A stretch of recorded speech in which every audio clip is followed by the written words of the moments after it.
Hiba, go ahead.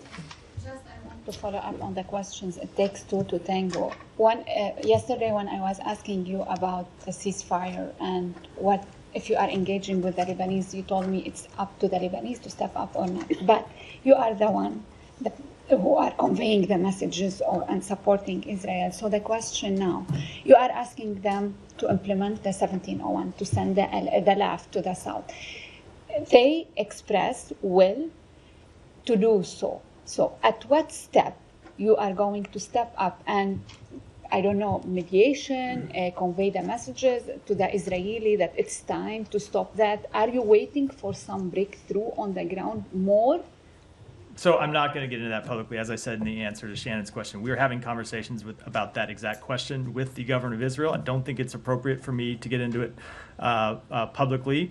We do support the limited ground incursions that they are undertaking.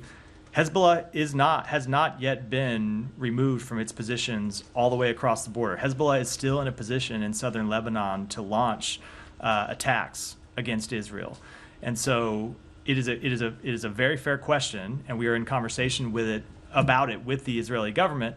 But I'm not going to get into that. So can I get it from here that you want Hezbollah to stop its attacks first? We have wanted Hezbollah to stop its attacks for over a year. Well, a year going back to today. Remember, it was October 8th when Hezbollah launched these attacks. Now, if at any point in that year, Hezbollah had agreed to what the international community called for, which is for it to stop its attacks and reach a diplomatic resolution, we would be in a very different situation now. And they wouldn't do it. As you recall, we said in response to another question, they throughout that time linked it to a ceasefire in Gaza and said without a ceasefire in Gaza, they were going to continue these attacks on civilians inside Israel.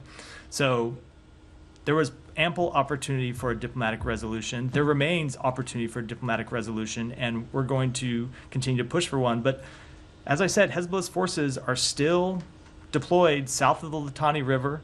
They're still launching rocket attacks against Israel from south of the Litani River. They are still in violation of UN Security Council Resolution 1701. One final question on the limited incursion, because today, I don't know if you saw the video of the Israeli raising their flag in Maroon Ras. Do you think that this fall under the limited operation? Do you support that? I did see that. It's obviously inappropriate for Israeli soldiers to take that step, and we would look to them to comply with what they've said, which these are limited incursions, not with the goal of holding territory.